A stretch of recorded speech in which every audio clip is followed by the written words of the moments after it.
I think since the first time I've been on the show, I kind of have the mindset of I ought to learn how to shoot. I ought to at least know how to do that. And it's been something that I've really been thinking about more for COVID time. Really? Because I think COVID and the BLM stuff has been very good for the gun industry. Like those two things have people feeling like, I guess something about the pandemic is a little bit apocalypsy, like who knows where this goes. Not so much in my exposure, not so much anymore. I feel like I've learned to normalize COVID and wearing a mask at the gas station or whatever, the Quickie Mart. But when it first happened, it was crazy. Like, oh my gosh, can you believe it? A pandemic in 2020? It always seemed fake before. Ebola was fake. SARS was fake. Work with me here. Swine flu. So, is that different than SARS? Any swine flu? Fine. One's bird flu. One of those is we've said at least one of them twice. West Nile. Sure, West Nile, and it. Anyway, all these things sort of came. Mad cow. Yeah, that's a great one. They were all these things. None of them had any impact on me. They were just things I read about in the news, kind of hyped up, seemingly out of nothing. Maybe some of them were a big deal in like Africa or Asia, but here by my house, there was no impact whatsoever. And then COVID comes along and it's like, wait, what? No, I thought all of this was silliness. I thought it was just like drama scare news. And the media cried wolf one too many times. Right. And so then, you go outside and you're like, someone on my Facebook said, I'm the weird one for not wearing a mask. And it feels like a real thing. And you can see why someone would be like, well, where does this go? I've seen TV shows and movies with the premise that like half the population disappears one night. And then that changes like manufacturing and recessions and power. And by power, I mean electricity. And I can see why someone might be like, I should have a gun in my possession. Just for that 1% chance that things go weird. I'm not even as far as that quite yet, but okay. I am of the mindset of I have so little knowledge about firearms that handling and seeing them in action kind of in person would be helpful for just like a better understanding of what is happening there. So I wasn't raised around guns, and the first thing I did was hire an instructor, and it wasn't too much. It was like $40 for the guy instructed at a range. It was a gun shop that had a range. So I think I paid $40 and he taught me how to hold it. He taught me. So you did this through like the range? You went to the range and be like, hey, I want to hire like some instructions. The gun store was a range, right? So these are the same thing. Sure. The gun store had a range like behind it. And they had instructors. So I just went and Kyle might have heard of him. I think his name's Chris Tilley. He's like a national good guy. He was on some TV show. Anyway, and it was nice to have a guy like teach me how to shoot to get started and be safe. And we focused a lot on safety. I thought I knew guns and like I answered most of the questions right. They gave me to start off. They're like, hey, here's a gun. Identify all the parts of it. Just so we know where you are. You can't fail this test. And I'm like, I got muzzle and barrel right. But the truth is I'm only like halfway sure, what is the difference? And and he taught me how to shoot. We started with a 22 and I was really glad that was my first introduction to guns, with a lesson. It seems somewhat useful. How do you start if you're a grown up? You might have a friend, but that even better, I think, is an instructor who's taught other people who are first timers. Yeah. I imagine it's like learning to drive a car, right? You go somewhere, where no one could see you, and then you pull out your gun, and you just, there's like, nope, you got to lead them a bit more. You want to find yourself an empty parking lot and just let loose. You got to get him first before he starts running. You're never going to hit him like that. You don't want to start at a riot, clearly, because things could get too action-packed. You want to work your way up. Yeah. Walmart. Like a bell tower or something. Oh, yeah. Then you're in control. You have the access point controlled. They're just moving around down there. It's easy. What's the beginner level, I guess? A bell tower sounds good. What would you be more interested in, shooting rifles or pistols? I think I want the experience of trying it. So I would want to do both. Yeah. And then I would be able to answer that question better after, right? Sure. Yeah. Sure. They're all very fun for different reasons. They do different things. Dude, and I feel like I sometimes forget, even though like intellectually I know how much more deadly rifles are. Heck, in the recent news thing, right? That guy got shot 7 times with a pistol. I wonder about that every time I heard that. I'm like, what the fuck? Seems like a lot of times to be shot. My wife said that too, but it's weird to me. You're supposed to shoot to kill, and like, don't you just sort of reevaluate after 3 hits? But okay. So guy got shot 7 times, paralyzed, big injury, but he's okay. Those other guys got shot once, and 2 of them are dead. It's just rifles versus pistols, man. It's a whole different world. Yeah, and it depends on the pistol. Most people are shooting 9 Where millimeters. do shotguns come in compared to Shotgun's the best. Depending on which side you're on. You want to be on the stock side. Shotguns can be the worst. You're telling me if I were to get shot, pick a pistol, you're saying? Yes. Yeah. If the guy's like, you want me to shoot you with this rifle or this pistol? I'll be like, pistol. People survive something like 85% of pistol shots. I forget where I read that. But it does not seem like an efficient weapon to kill people with. Well, a lot of them are like... stop people? They shoot themselves. They're shooting their hands and legs and stuff. But most people survive pistol shots. It feels like a death laser in your hand, but most people live. Not those cops that... They were literally like pulling on the guy's shirt and shooting him in the back. It was up close, all like chest shots and stuff. Guy lived. Is that recommended if you're like bad at like marksmanship or something? I wouldn't know. I don't know. Yeah. Yeah. The energy that's being delivered is, it's mass and velocity, and where most pistol bullets have a larger mass but a much lower velocity. Like a 9 millimeter mass than rifle rounds? Most of them do, yeah. Why is that? I don't know why. They just do. So like a 44 Magnum bullet might be 240 grains. I realize you don't know how much a grain is, but it's irrelevant because a 5.56, like an AR-15 M16 rifle bullet, is like is it 50? I think 55 grains, like a quarter the size, but 3 times the velocity, and the end result is something that's just now. A 44 Magnum is kind of a bad example because it is one of the most powerful handguns in the world. 1 times the other, though, so isn't that less kinetic energy, like less of an impact if you quartered it and then tripled it? Like I said, the 44 Magnum is a poor example because it is one of the most powerful handguns in the world. Okay, it is. So maybe those numbers for the longest time it was. A 9 millimeter pistol, on the other hand, isn't 240 grains. I think those bullets are like 125 grains, roughly. I'm thinking back to reloading charts, so it's a little fuzzy, but close enough. Like 125 grains and going like 1,000 feet per second, maybe something like that. 1,000, 1,200. Rifle bullets go like 2,800 feet per second, and their size varies, like the weight of the bullet. Like a 5.56 is around 55 grains, I think, but a 308 could be more like 150 is it grains. The impact of the bullets that's doing the work? I know, like, isn't some of this shit supposed to be like bouncing around inside you and like ripping huge chunks out of you kind of deal? The ammunition type definitely does matter. I think that police officers, I know military, but I think most police officers all use full metal jacket bullets. So it's just a copper jacket over a piece of lead, and it doesn't do anything special. But if you're a civilian, you're probably using something much more terrifying, like a hollow point, where you've got like this hollow point so that when it hits, it opens up into these petals of like a flower, and it cuts these huge swaths of flesh away. And it rifle bullets, especially full metal jacket ones, do this thing called pass through, where they pass through the person. And because they're doing that, they're not delivering all of their energy into that person. It's going through them. But these hollow point bullets, you get all the energy because the bullet essentially explodes inside of you in many cases. I mean, there are bullets where you've got a hollow point with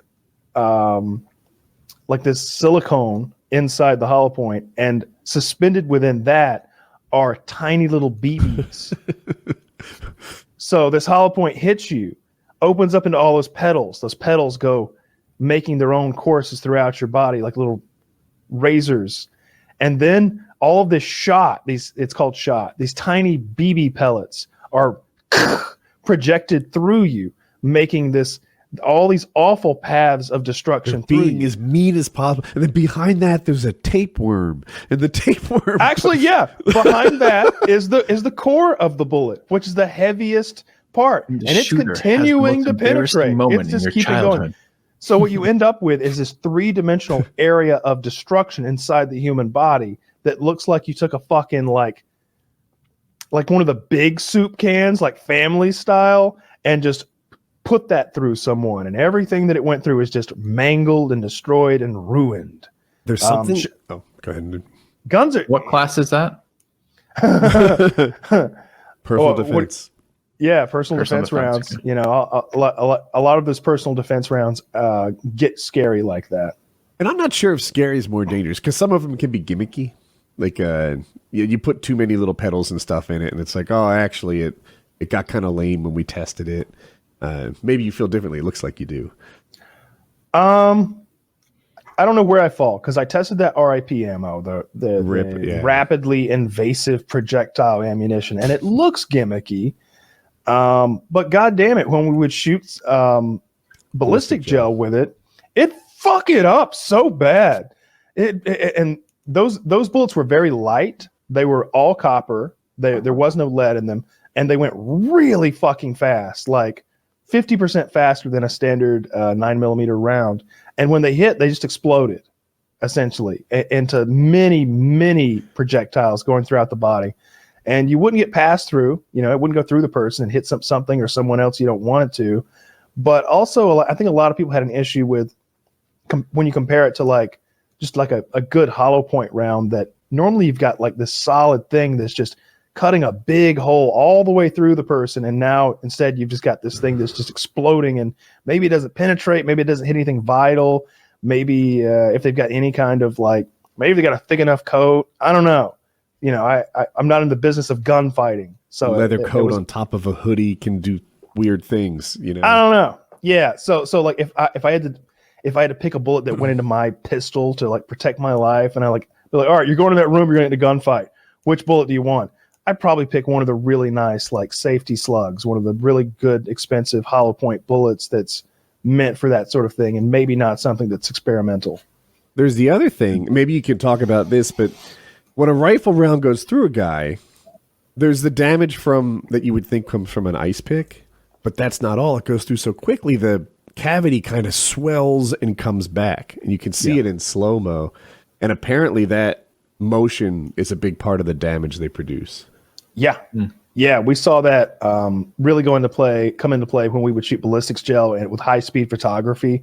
You'd see that, you know, the bullet is very small, about pinky size, you know, passing through this thing, but it's creating this vacuum or this pressure wave as it goes through, where the flesh is expanding around it in a much larger area, and then it collapses back and then rebounds and does this roar thing as the energy is dispersed. And you can see that really accurately through ballistics gel, like I said, with the high-speed photography. And it's terrifying. You really don't want your kidney to do that. You don't want your kidney to do that. You don't want your liver, your lungs, your heart. None of those things do that. None of those things. But pistol, rifle, shotgun, you know, they're all very different things. And then you can break them down to even further, right? Because there's lots of different kinds of rifles. There's bolt action target rifles, and there's little 22 rifles. There's combat style, semi-automatic, high capacity magazine rifles. There's lots of different kinds. What is the most gratuitous thing I could own legally? A cannon. Right. Totally unnecessary in its strength. Cal? But an anti-aircraft gun. You get a. I can own those legally? Yeah, if you want a 40mm anti-aircraft gun, I know a guy.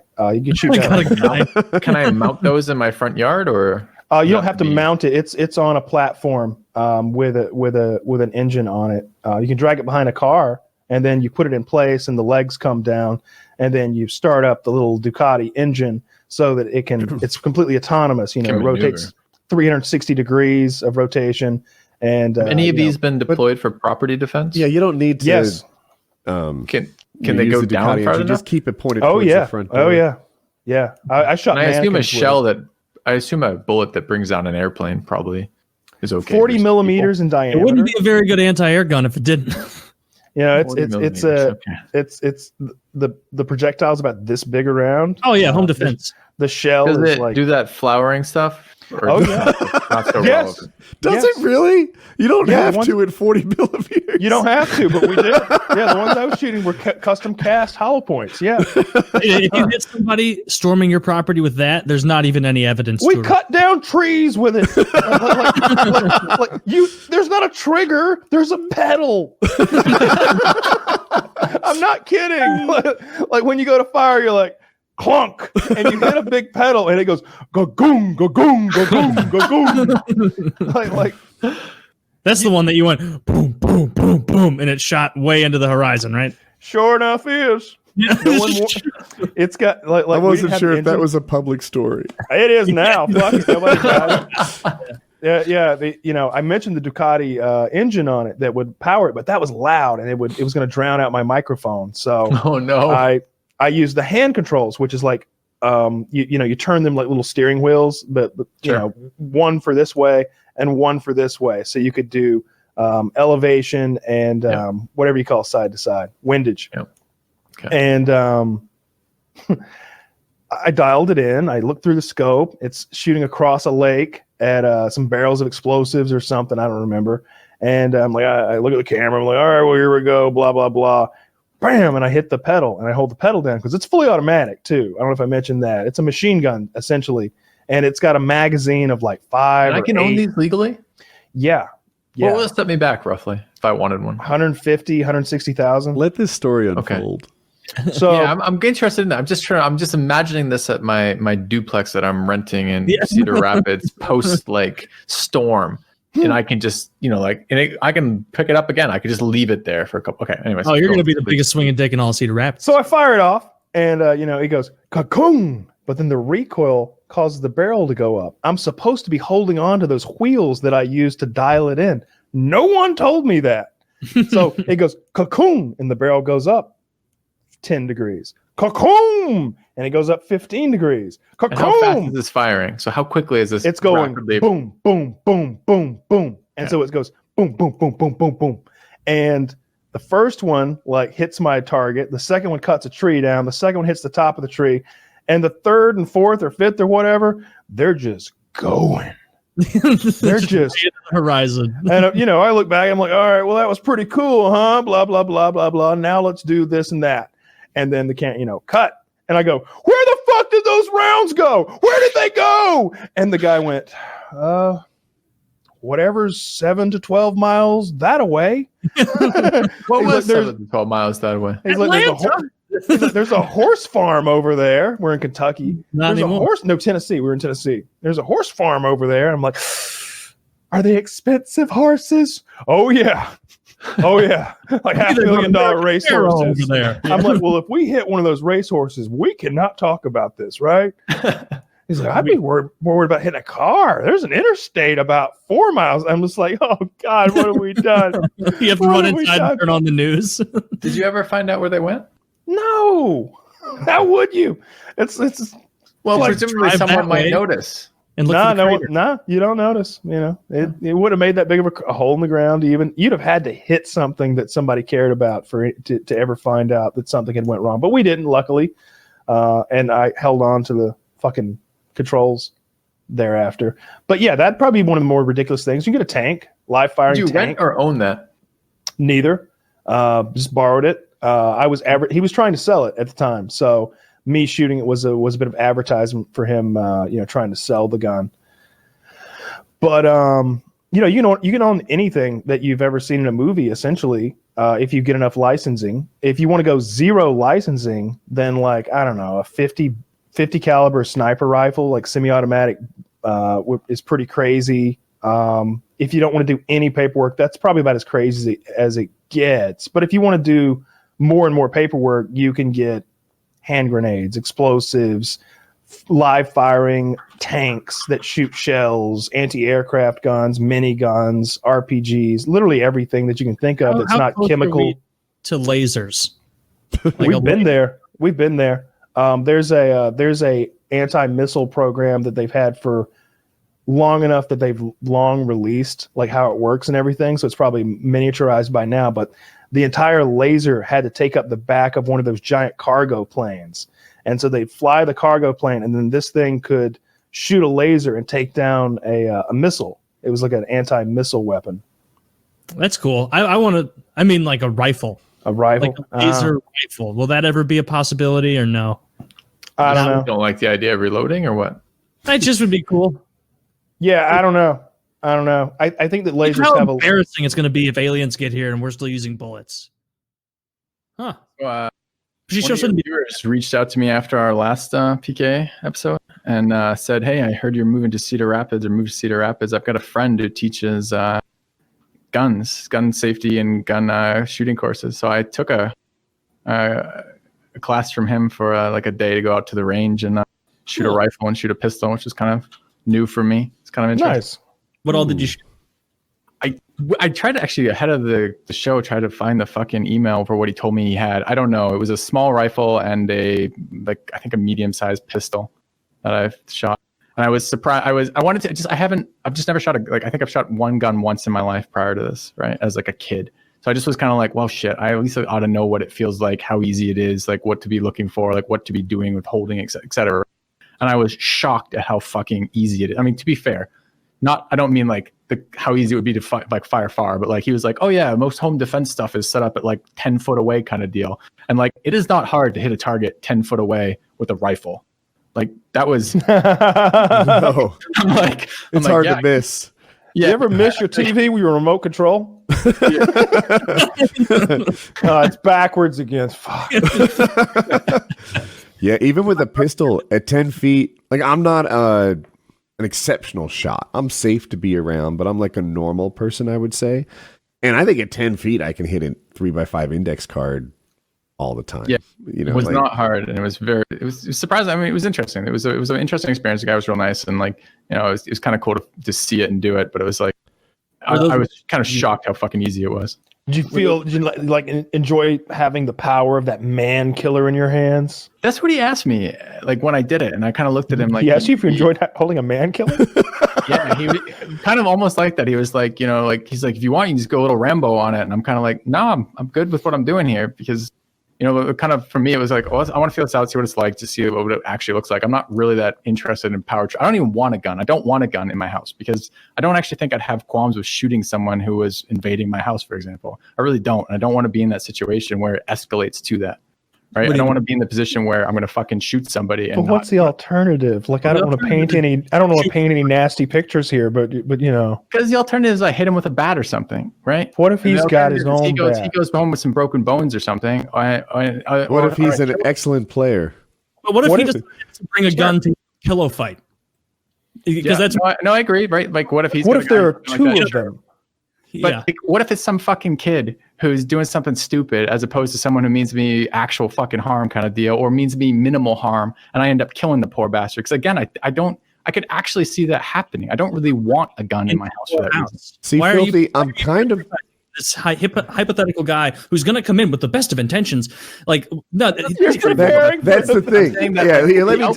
I'm with Filthy. I stop him. If it went like we hope it would, right? It's like, all right, here's a guy's coming in. Promise only one fighter at a time. Also, roughly high school fight rules, right? If you do get the advantage, don't gouge my eyes out or hit me in the balls or anything, right? Have some honor here because your reputation is at stake, right? I'm shocked that for such an intelligent, analytical... Let's put a realistic night in the Filthy Robot household, right? I come back, I'm a couple of beers in and I've started on the whiskey for the night.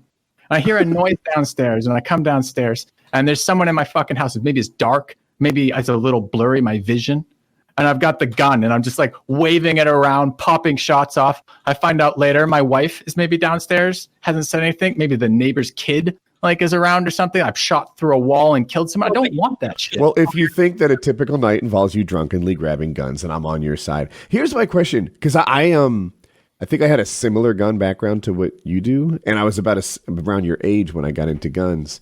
Did you feel guilty? Did you feel? I had this feeling like, what if my mom finds out I'm handling firearms, right? I'm grown. I have 2 children. I have my own house, but but it's like, I don't know if my parents would let me have a gun. I didn't feel guilty. I went through and I was reading through like there was some like course requirement for it, or course book that went with it. It was like, the rights you have to defend your home, the things you're going to have to testify about if you do shoot someone, how the situation's supposed to do, when you're supposed to back down or de-escalate or move away, and when you're et cetera. And I'm just like, I don't know, man. I don't know if I want that shit. So let's agree. There is a violent individual coming into your home, and you don't want my bike. Like, what are you going to do? You're not going to be able to do anything. You're going to get beat up, and you're not going to give him a Hollywood speech about how he doesn't need. But he's going to back of the head with about this right now. How do I protect my bike, Taylor? Do I put a lock on it? 2 more locks on it? Do I shoot the bike security footage? Do I sit there with a gun watching it? Or what about your house? Like, what do you guys? have If I could just one talker at a time. The audio's so bad. I think you don't know, but it's so bad. Oh, okay. Well, let's say the real situation wouldn't be the bike. Let's talk about the house. So, someone comes into your house. You don't assume they're looking for my laptop and they're going to take it and then make sure that they don't even mess up any wires or anything. And then they'll leave peace. Like, you have to assume they're coming there with ill intent because they broke into your fucking house, and you would rather not have a gun than have a gun because of some blue or red tape or some, like, you might get involved in he didn't retreat enough, but that's certainly better than being dead. Right? Yeah. If you put it between those, but I don't think that really represents the full range of outcomes or the full range of situations that arise. Like, you're absolutely right. And I agree with you 100%. If you say, if the person is coming into my house with the intent to harm me and is armed in some way that, like with a gun, for example, then if that is the scenario, I absolutely want a gun in that scenario. No questions asked. Absolutely. There is only one way to be prepared for the full range of potential outcomes, and that is the gun. Yeah. But the gun also removes a number of outcomes. There's no outcome where I can hurt someone with, or very few outcomes where I can hurt someone with the gun without killing them with the gun, or without seriously. You'd be surprised. You aim low with a pistol, they'll be all right. You don't want to aim low, though. And I also don't want a pistol. I really preferred the rifle. It just seemed like much more newbie friendly. It's a real man killer. You don't want to defend your home with a rifle in your home. You definitely. Yeah. You're talking about punching through walls. Plus, like, what you really want to do is you want to do that thing where you both draw. You want to get. I want to shoot him when he doesn't see me. If he's in that's the coward's way out. No, you do like a high noon kind of like, all right, count it down, and you both draw, because that scenario I described is literally as likely as this, like, docile, polite intruder who's like, please, sir, can I have some more? Only broke in because of my poor upbringing. Like, that's not going to happen. No, certainly not. And I don't know. I'm super pro gun, and because I am so pro gun, and I'm like exposed to so much self-affirming sort of media. Like I'm constantly reading these articles about like people breaking into people's houses and their homes being saved. Like guys, like the woman's in the house barricaded in, and the guy is just literally tearing through door after door to, like, he wants to rape her so bad that he's broken through the front door and he's all cut up with glass. And she's like, leave, I called police already. And he's like, they won't get here in time. And he's just like tearing through the second interior door with like his bare hands. And she's just like in a closet now with the gun, like, and he's just still coming. Like he's just really is in the mood for a raping, he's all about it. It's way more likely than someone showing up at 1 a.m. to borrow sugar, and like you accidentally. That guy's gonna get it too, though. The range of things that actually happen, like the range of things that happen at my house is, there's people moving around the outside of my house at night. Sometimes, sometimes there's some fucking people making noise in the street or something, right? Like, how many times have you gone out and had a confrontation with someone? I'll take that. Right? And 0. I have had a couple of times where I was glad to have the gun. One time when we first moved here, so I felt a little less secure, in a new home. And there were voices coming from the stable. So I went to check it out, and I was glad I had a shotgun. It turns out it just carried a little farther than I expected. They weren't in the stable. He's on to us. I was one time, I was driving. I was going a long drive to see Jackie's parents, and I brought the gun with me. We went into like a shady Quickie Mart gas station type situation. And I didn't need the gun. I never left my pocket, but I was so glad I had it because I felt like I was being, I don't know, like I was getting the stink eye. Maybe someone gave me the shoulder or something. And I was just like, I don't feel safe here. You know, I was a fish out of water. I'll say it. I was the only white guy there. And I felt like I was being targeted or pre-targeted. And it just felt good to have a gun in my pocket, although it never left it. So there are a couple times when I was glad I had it, but I've never pointed at anybody, let alone shot it. Yeah, no, and when I say, how many times have you had a situation, I don't mean like how many times you pulled a gun out for this. I mean, how many times in your life have you encountered some sort of hostile physical encounter with someone? Like, like I'm thinking like in college, I got fucking punched in the head a couple times, or I had my jaw broken in high school from being sucker punched. I'm just thinking about these things like, do I want the tool to escalate this to a life or death situation on me for these types of things? These things happen, and they happen in my life. I think that he goes, I don't really want to fucking kill people because I had a gun for this, and this shit's going to escalate because I have that. I don't know, man. I think it's more of being prepared for them arriving with a gun. Like you have to assume they will show up fully escalated, and your duty is to be able to respond to that in kind. And so it's not that you're wanting to amp it up. It's that you need to be prepared for what you gotta assume they're gonna have. One of the changes, like I feel like Filthy would rather lose a little when he's entitled to win, right? And maybe I'm stupid for this, but I think he's like, man, this guy, he hit me in the eye, broke my orbital bone, but in the long term, I'm okay, and I'm glad there was no gunshots fired. I'm kind of like, well, fuck that guy. I was just in my living room. He deserves a killing. Why should I lose? Exactly. What's he doing in your house? Yeah. Because as I started with in this, right? Like, I think a part of me would find that too easy in that situation to shoot him. You need a sword then. I get it now. I was confused. I thought you were insane. You just want a challenge. All right, my friend, the katana is got your name written all over, and you can actually get it engraved, so it literally can have your name all over. Oh, a tactical flail. That's what you need. Dude, by the Witch Come King. at me, intruder. Can you imagine Sigma prevails? You come in to rob from a house, and Filthy's there, and a full Witch King get up. He's like, like flipping the fucking face. A lot heavier than I thought. Taylor, I imagine if I had the bat and the fucking gun in my house, and I'm going for the bat first, right? I'm going to go for the gun first. If someone's fucking invading my home, I wake up in the night, there's a noise downstairs, and I've got a gun and a bat in the house. I'm going to pick up the gun. Yeah, I said Taylor. I meant to say Filthy. Did I nail it? Would you rather lose a little than have somebody else lose a lot? Huh? I guess it depends what you mean by a little and a lot here. I mean that's going to fluctuate. But like, all right, yeah. If there's some like he fucking steals my stereo or something, am I going to be pretty pissed? Yeah. Am I glad I didn't shoot him for that and kill him? Probably. I might line up with you there. But even the slightest amount of bodily harm or even like scare, like I don't know. I'll tell you what. Like, if you're in my house, my castle, I feel like you're not allowed to fuck with me even a little, right? You can't even come in, without an invitation. And that's part of what I'm saying. I think I would shoot him in my house if they had my fucking stereo in that moment kind of deal. And I don't know that I want that. I don't know that in that moment I want that power to do that. Have you been robbed? No. Well, not in my home. That happened to me as a teenager, and I've heard other people talk about like the sense of safety that they've lost from it.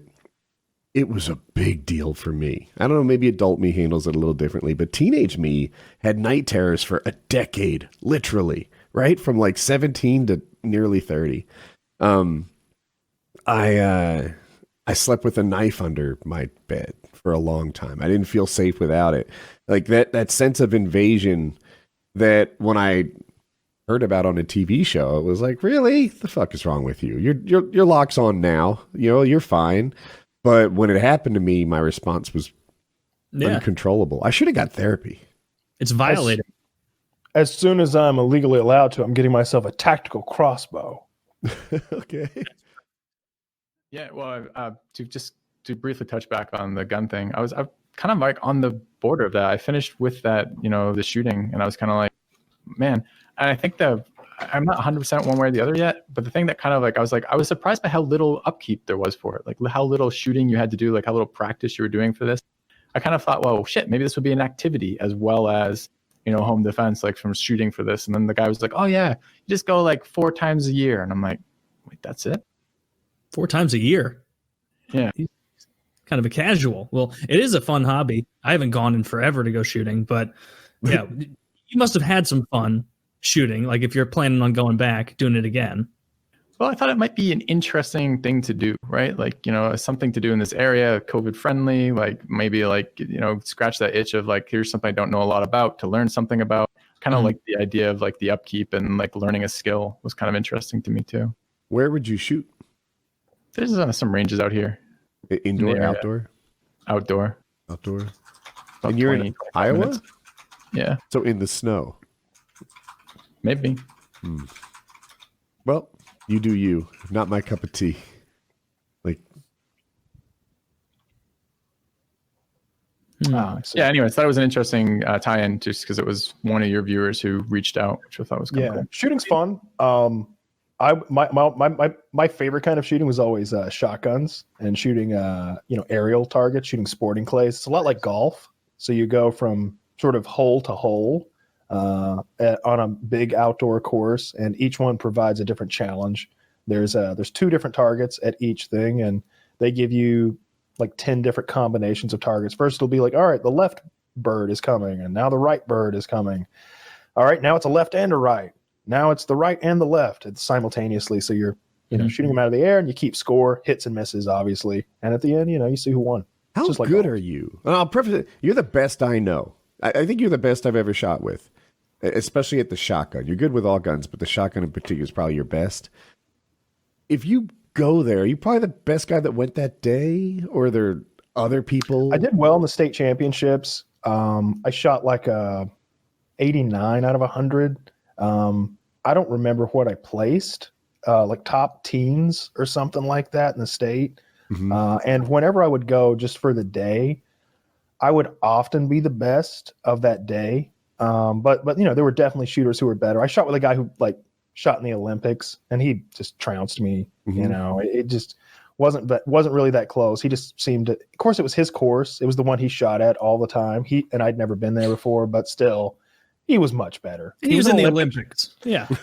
He was an Olympic shooter. I wouldn't say that I was ever an Olympic shooter. Of course, I never had any Olympic training. It was just me and Dad, like not officially. My dad teaching me to shoot.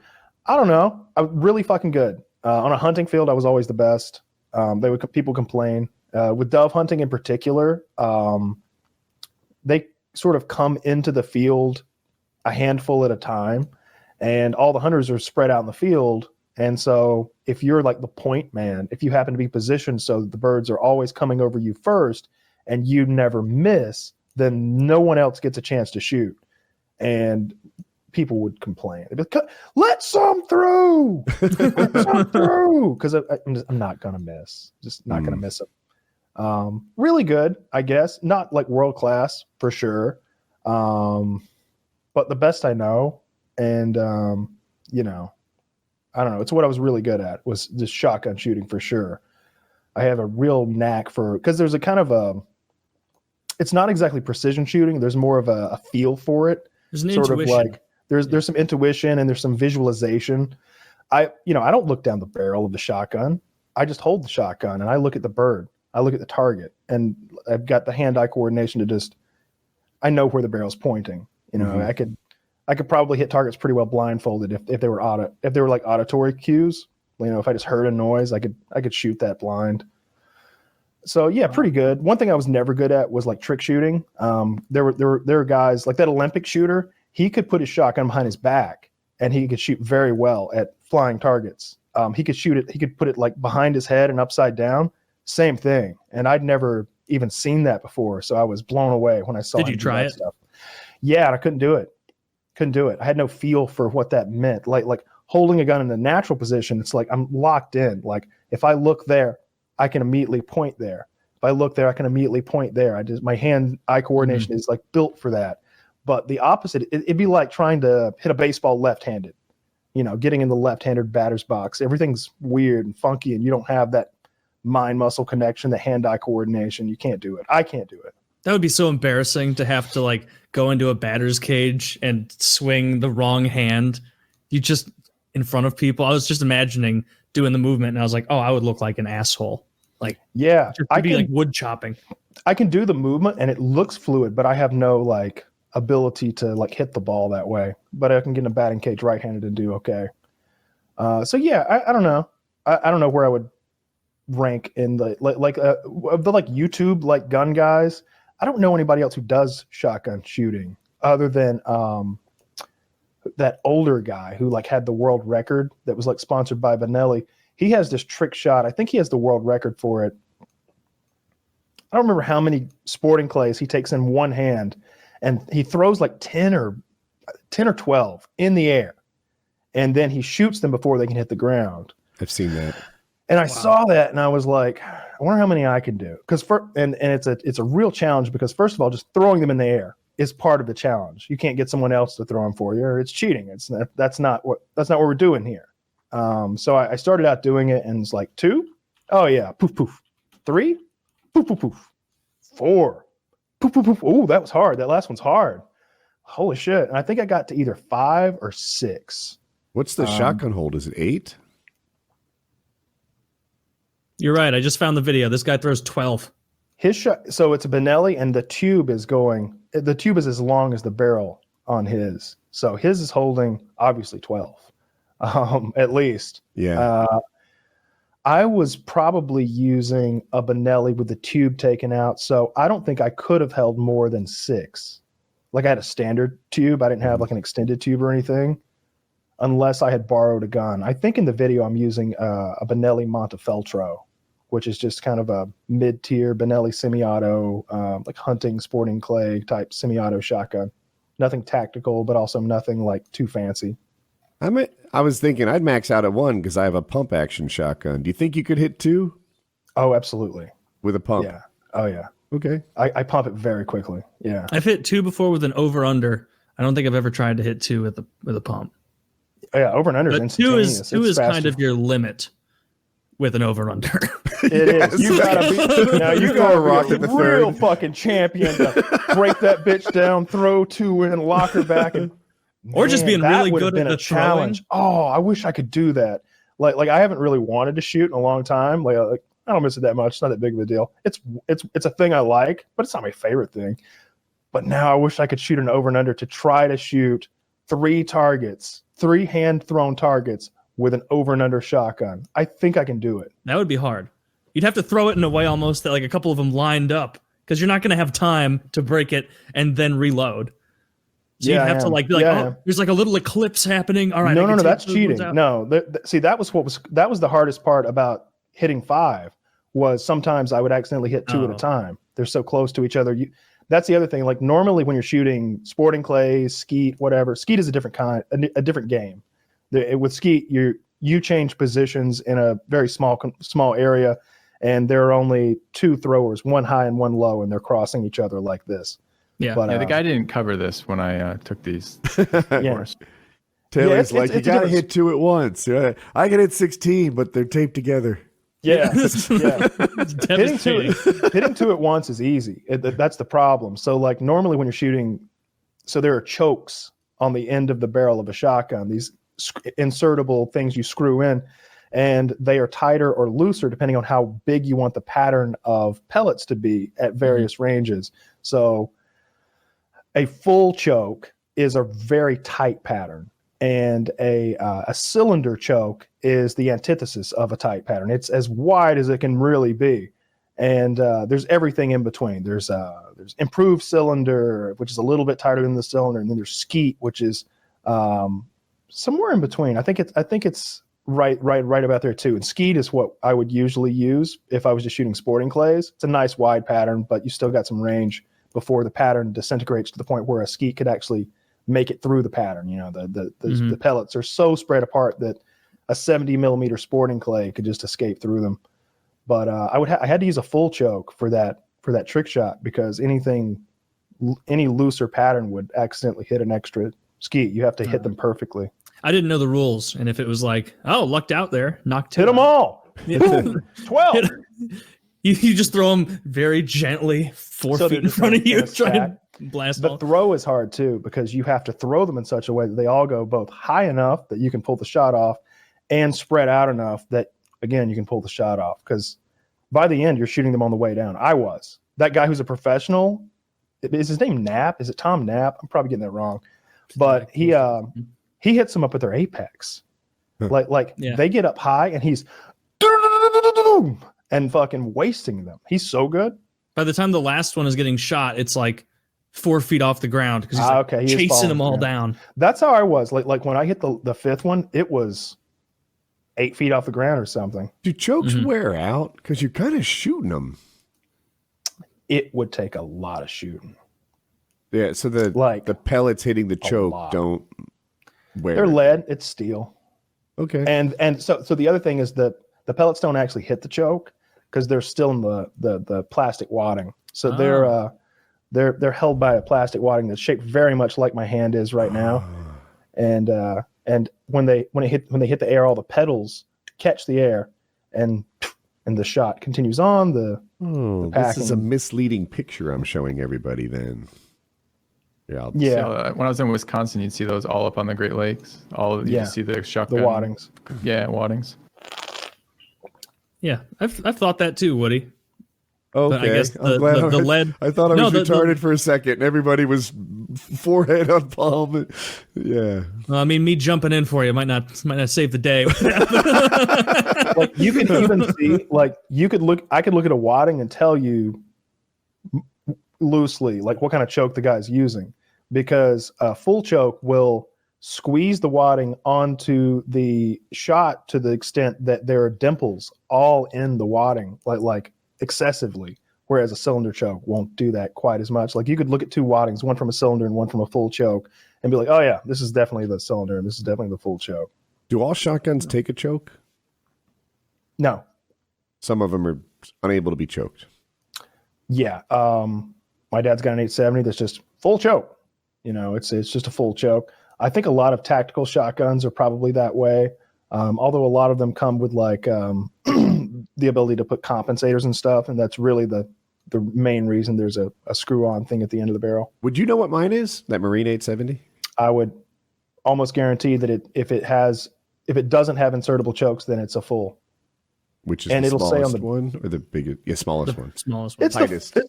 It's the tightest standard one. Like there are turkey chokes that screw into the barrel, but then extend out of the barrel so that they can go even tighter, if that makes sense. Mm-hmm.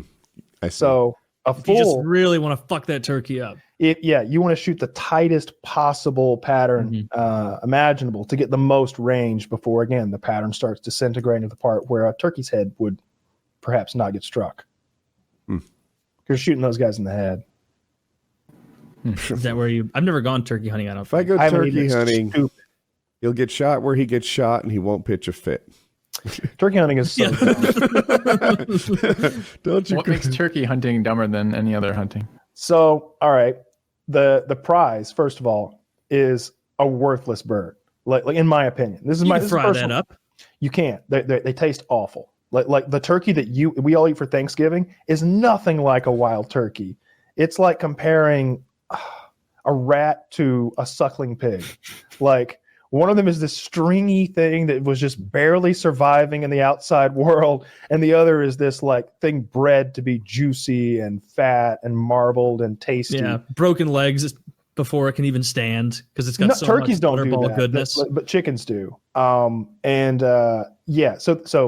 it's terrible for eating, first of all, and then the other thing, like the prize, the part that you would mount or stuff, is really the wings. Sometimes the spurs. I've seen people keep those, like the little claws they have. Mm-hmm. Yeah, the feet. And when you ask somebody will be like, "Yeah, I got a turkey. It had a 4-inch beard," and I'm just like, "Who fucking cares how long?" And they're talking about that goofy shit that hangs under their chins. I'm like, who fucking cares how long your turkey's beard was? I wouldn't. If you told me that, if I just heard that information, the turkey beard is 4 inches long, I wouldn't know if that was like a really bad, weak turkey or a really good turkey. I don't know. As a non-hunter, that's how I feel about almost all the kill. My deer's horns had this many points on it, and I'm but the like, deer you get. Let me tell you why it's different. Okay, 1, 2, 3, 4, 5, 6, 7, 8. Yeah. So the reason it's different is because for a buck deer, a male deer, to have a large rack, like a lot of antlers, takes many years. Deer get smarter by by a factor of 10 every year they're alive. Just not only because of the experience, but just like this was just the reason this deer is 5 years old is because he was smart when he was 1 year old. Mm-hmm. If that makes sense. Like this has always been a wily deer, and he had good genetics. That's why he is this big. The reason no one has shot him is because he's sneaky. See, deer can get lazy, and what they'll do is they'll stay out a little bit too long when the sun comes up, or they'll leave a little too early before the sun goes down. And this increases their exposure to predators and most of all to hunters, because we hunt in the mornings and the evenings. These smart deer don't do that. Like they're more wily. They pay more attention to their sense of smell. They're looking around, always scanning. It's a smarter, harder to kill deer, and that's why it looks big and impressive and has all those points, and the points are extra wide and all that stuff. There's plenty of dumb fucking deer, and I've killed them. Are you allowed to night hunt? No, absolutely not. You get in a lot of trouble for doing that. Like more than you can imagine. Like they'll take night hunt. I thought you were talking about it's like one step away from home invasion. It's one dude. All right. So I thought throw a thermal on and it's kind of safe. If it's dark, maybe you can't tell me from a deer. But based on my video game experience, if you have a thermal scope, you can easily tell the difference between me and absolutely a deer. You can. So if you were to what people do is they use spotlights, because the deer in headlights, right? You've heard that. Mm-hmm. They freeze. They're like, "Hey, what the fuck is that? I can't see anything. What's going on right now? I don't understand." Bam. If you get caught doing that, they take your rifle, they take your truck, they take anything that was used in the commission of that crime of killing that deer. Then they hit you with this crazy fine. You want us to believe you got here by this dumbass unicycle? Yeah. Yeah, they take everything you had with you when you committed the crime. And they find the fuck out of you, like $5,000-$10,000, crazy shit like that. That's not very sporting to kill deer. No, I would never do that with a thermal. Oh, I'm talking about with a spotlight. Well, yeah, they're both, but like we're going into that conflict with levels of technology they literally can't comprehend, and now we're stealing the darkness from them. Their only friend. That's not fair. They already brought a fucking horns to a gunfight. When you add the thermals to it, it's pretty. Woody's out there with a thermal scope. Yeah, I got one. It's a 0-point bipedal deer, I think. Very rare. You hear him vocalizing? Almost sounded like scream. Yeah. He's a wily one. Gotta put him out of his misery. Yeah. So like, I don't know. I was really into deer hunting, but I went the other way by the end. Like you're talking about thermals and stuff like that. Like I got rid of the gun by the end and used a bow. I didn't know that wild turkeys apparently didn't taste good, because like pheasant tastes good, dove tastes good, quail tastes good. Dove is really good. Yeah. Very, very little meat on those fellas. But you can just pop them. Like just I literally like what does that mean? You just you can pop the breast area out of them super easy because it's a bird, and then you just grab the breast meat and rip it out. It takes zero time. I don't think Taylor could beat a quail in a fight. I could take a dozen quails. As long as it's one at a time. Like a Ziploc bag is more resilient than the skin of a dove. Like it's like cellophane. It literally is like cellophane. So like we had like 100 of them that we killed one day, and so 100 doves in a pile, and we're pulling the breasts out of all of them and throwing them into like a bucket of water to be washed and then trimmed a bit and then cooked. And after a while, you're just grabbing the bird with its breast turned up and like reaching in, grabbing the breast through the skin and just tearing it out of the animal. Temple of Doom shit. Yeah. Yes. Yeah. You're going full Temple of Doom. Toss the rest of the bird away because there's nothing. Kalima. That's required every time you do that. Yes. It got old after a while, but I wasn't going to stop. But we would cook those, but you would take a little bit of cream cheese. So the breast is like, it's two breasts. like this. And so we'd put cream cheese in the middle, fold them together, wrap a strip of bacon around it, and then take a toothpick that had already been driven through like a slice of jalapeno and put that through the whole thing to like secure it, in its folded nature and the bacon on there. And then you throw those on a grill. They were so good. This is and Dove. they're small, so you could eat like a dozen. This is Oh, that's where I was headed. This is Dove we're talking about? Yeah. You're having lunch. It's a normal lunch, not how many can you eat. How many you want? 8. Oh, okay. So it takes a bunch. Yeah. It's like 2 ounces of meat each or something. Yeah, these are like McNuggets. Yep. Pretty much tastier than McNuggets. So good. It's like incredibly lean meat too. There's like no fat. I thought you were going to say 2. I was way off. Oh no, they're little bitty things. Like and when you cook them, they're even smaller. So how do you not destroy the fucking meat then if it's such a like fragile small animal that you're shooting? How are you not like just wrecking? He aims for the head. duck? Oh, you mean when you shoot them? Yeah. So like you're shooting small pellets at them. This will mean nothing to you, but like 7.5 shot. They're very tiny, and it's a pattern. Passes right through or something and doesn't. They will pass right through, but sometimes you get one in your mouth when you're eating. You just spit those out. It's fine. Wrap it in bacon and you swallow it. Yeah, I mean, you can eat them. Just don't eat too much. You don't eat a handful of lead, but if you eat a pellet here and there, you'll be okay. Just don't bite as hard on the first bite. Wait, you're eating lead and it's not a big deal? A little lead, Woody. If you swallow a couple lead shots, that's fine. You're not going to go crazy like the Romans did with I'm their going to fact check you with Destiny. See what he You has need to a say little about lead. this. about eating lead. Yeah. I mean, I didn't eat the lead. I spat it out. I'm just saying, but if you did swallow it, it wouldn't be the end of the world. It's a tiny little BB. Yeah, you're gonna pass that But right. I mean, how much lead is in a BB compared to a paint chip? Well, see, the problem is the absorption, right, over time. Well, I mean, like one lead BB At the passing surface level, through it you. sounds probably The lead realistic. BB isn't going to dissolve inside of you, and you're not going to fully absorb that. Why are paint chips so more readily absorbable than pellets? I think it's because It feels like they would get surface stuck. area. kids were eating paint chips every day, not a little BB. What dumb fucking kids! You thought they were dumb after the lead poisoning. Whew. You didn't see them before. We all know that was no fucking Einstein. The first paint chip he ate off the wall. Yeah, that's a good point. It's like a chicken and egg situation. It's like, he's retarded because he ate paint chips every day forever. And it's like, I don't know. They might cart before the horse here, perhaps. Yeah. It's not excusable like battery acid.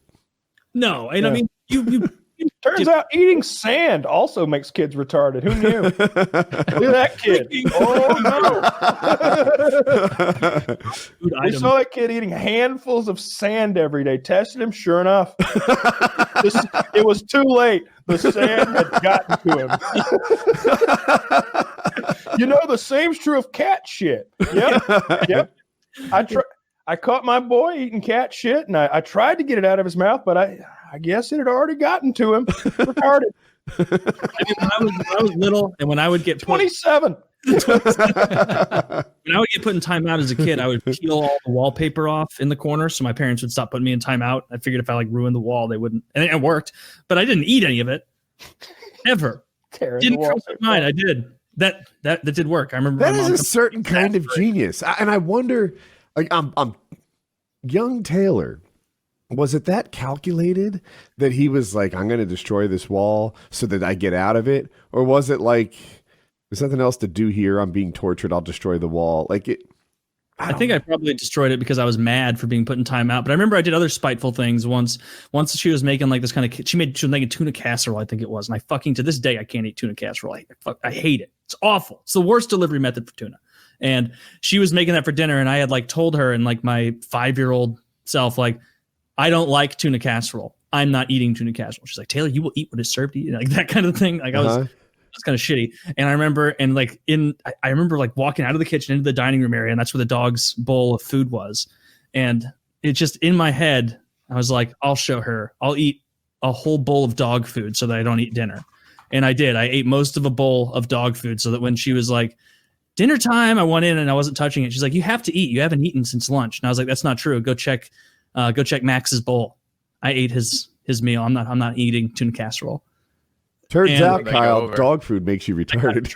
That same thing happened. I remember I had to do. I talked about this too. There's a bar of soap thing where I said a bad word or something, and I was like, I was very young, and it was like, all right, you have to put this bar of soap in your mouth because you said a no word. And I remember I was sitting there in the bath playing with my like Legos or toys or whatever, had like some soap in my mouth, and I was like, this really isn't that bad. I ate the entire bar of soap.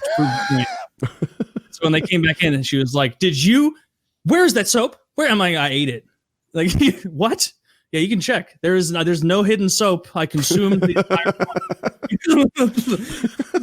There were some serious conversations in your house after you went to bed that night. Yeah, probably. They're like, we're worried about little Taylor's, his future ambitions, where he's going to be in 10 years here. Soup and It's going to be a comedian.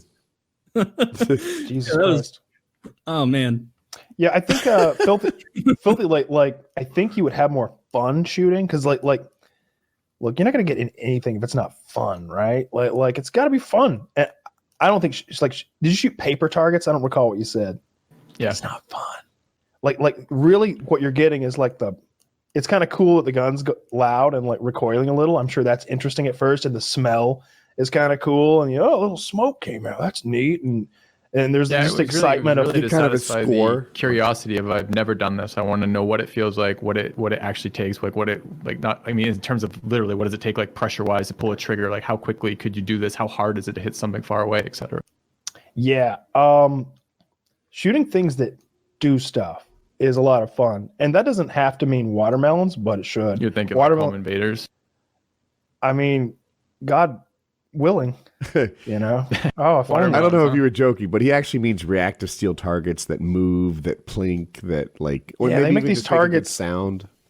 They make these targets that are like, they're like this, and when you shoot them, they fall down, and then you can quickly like go back and reset them, and they make this very satisfying plink when you shoot them, and you can sort of go through them quickly and like get better at going through them quickly, and it's a really good training exercise, but also like.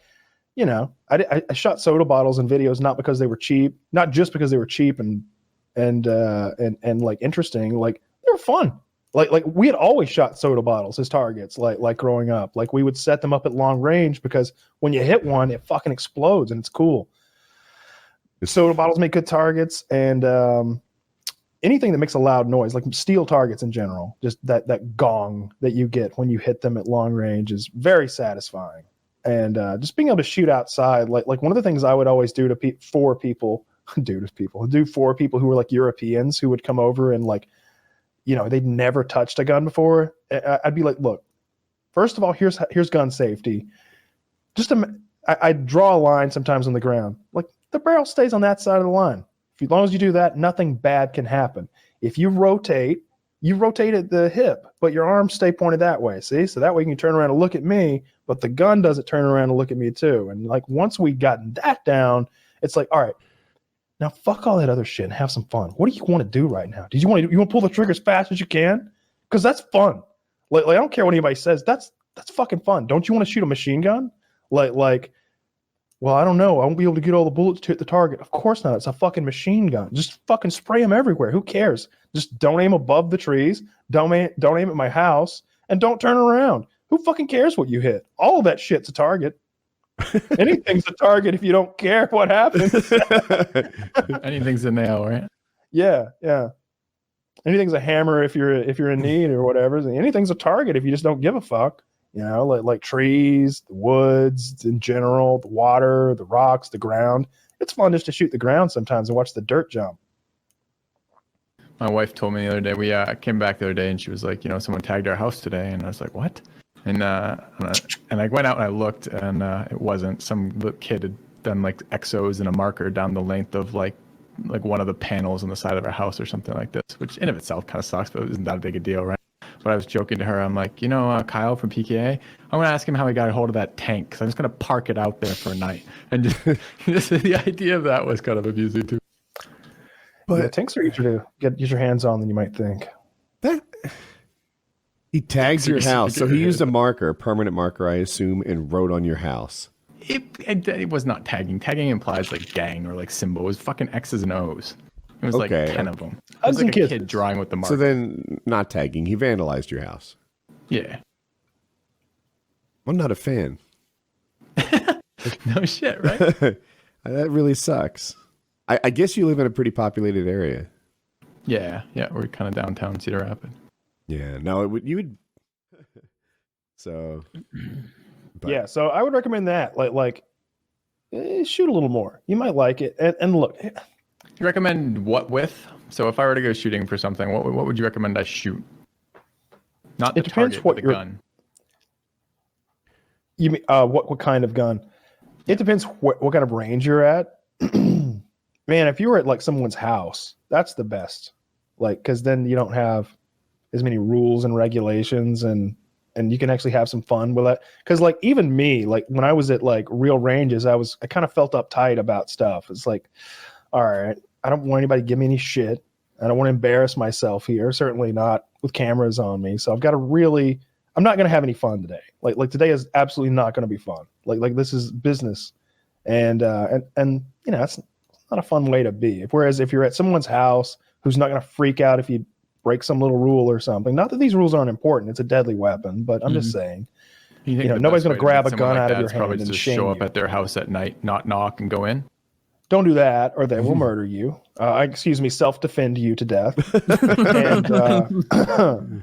But you know, if you could get out in somebody's field or something, that'd be the most fun. But if you don't have that option and you're just asking like what gun would be fun to shoot at the range, if you could find a range that had like something with a silencer on it, that's fucking cool. Like that's the opposite of what the experience you had. If you could find like a 45 caliber pistol with a suppressor on it, or a 22 caliber pistol with a suppressor on it, they're like movie quiet. Like everybody's always like, suppressors aren't like that, like they are in the movies. Yeah, some of them aren't. Like if you put a suppressor on a 308 caliber like rifle, it's loud. It's still louder than a 22 caliber that doesn't have a silencer on it. It's a loud gun still. It's not as loud because a 308 going off is fucking loud as hell. But like a 22 caliber pistol, it's like. Like I could be shooting a 22 caliber suppressed pistol in one room of a house, and the person in the next room would have no idea. Really? Yeah. I had no idea. Have you not heard it? The action is the loud part. Like the bullet impacting the target. Yeah. Yeah. Yeah. Well, the screaming. The bullet being advanced from the magazine into the chamber, like the next one, like it seems like that's the hammer going back. You hear that. Yeah, you're hearing that even more so than like the little explosion and the sound barrier or whatever. Like I've never shot something with a suppressor. It sounds cool. It doesn't sound too different than a toy gun. You know, like what you hear, like if you were to shoot Nerf darts or something, what you're hearing is all the mechanism advancing the next dart. That's the noise. Kyle, it's very similar to that. Like a Chris Vector, like a semi-automatic. I had the Chris Vector from video games and shit. The 45 submachine gun with a suppressor on that thing. It sounded almost exactly like a paintball gun, just real quiet, just like a paintball gun. But if you, in addition to the silencer, shooting a revolver would be cool. Like I always aesthetically really like shooting those. Yeah, so you should buy one. Just buy one. I've evolved over time on that. At first, I was all about like military weapons. That was the kind of thing I wanted. And I also enjoyed guns that were loud. Not that I don't fantasize about killing people, but I guess a gun that had some boom to it, some recoil that wasn't a toy was more interesting to me. Now, I think my favorite gun to shoot is a 22 lever action. Like it has no kick. It would hurt some, like they wouldn't like being shot, but they'd probably By the way, fine. A silencer on that is extremely quiet because of the nature of the lever action, because there's no gas escaping from the chamber. Super quiet. How expensive is like a license to throw a suppressor on? You don't need a license. You pay a $200 tax stamp in addition to the cost of the suppressor itself, and you wait about 3 months for it to clear with the gun store, and then you pick it up. That's so like 200 22 caliber. 22 caliber suppressor is probably less than $400. I don't know. Obviously, most of my suppressors were given to me by firearms companies. Silencer Co. like gave me everything that they had, and I don't think I never bought a suppressor as far as I can remember, but I had a lot of them. Should you suppress a revolver? That would look funny. I know there's a revolver that's meant to be suppressed. See, the issue is what you're doing is with the suppressor on the end is you're catching the gas and you're baffling that. You're changing its direction. But the gas is already gone from the cylinder, right? So like it wouldn't even catch that much because it's escaping. The gas is going to come back at you now because it's going to get down there and run into the suppressor that's trying to decelerate it, and a lot of gas is going to escape back around the cylinder because most revolvers, there is a revolver I've seen that's made to be suppressed, and it closes off the gap between the cylinder and the barrel. But if you look closely on a revolver, there's nothing between those two things. You have this cylinder that's holding a bullet in it, and a hammer is hitting the back of that cartridge and firing the bullet. And that bullet travels through a very tiny gap between the cylinder and the barrel and just goes into the barrel. It's not in the barrel. Otherwise, the revolver couldn't revolve. You know, if you think about that. So that gap, a lot of gas is going to come back at you. So it just wouldn't work, really? It wouldn't work as well. And, you know, I'm just guessing, but there's going to be a lot of gas probably coming back in your face. It might even like sting your hands somehow with like the pressure that's coming back. I shot a Mark 46 machine gun, I think, that was suppressed once. It's a big belt-fed machine gun with like a belt of 200 bullets. It's like draped over my arm. And, you know, I do that Rambo shit where I wrap it around my arm. And it's shooting. There was so much gas coming back into my face that tears were just pouring down my face from all the gas that it's shooting into my eyes. I have a revolver question, Kyle. So you've probably seen this before. Like you shoot a revolver and they put a piece of paper next to it. And because the barrel is not next to the cylinder, more like dangerous stuff shoots out the side than you would guess. So the paper that's next to it gets rocked. What would happen if it was something more durable like a human? Yeah, we're stronger than paper, but not. They did that demonstration at the concealed carry course I went to the week before. Missouri made it. You don't even need those. But they used like a hot dog and they would hold it and they're like, oh, some people don't know about revolvers. Pretty much exactly what you said is they're like gas escapes, but it's a lot riskier than you think. And they like hold the hot dog up there and it blows the hot dog apart. And so it blew hot dog apart. That's a little bit. That's better than paper. Yeah, yeah. So it wouldn't blow your finger off, but it would hurt you. You'd probably be bleeding. You'd be hurt. I don't know.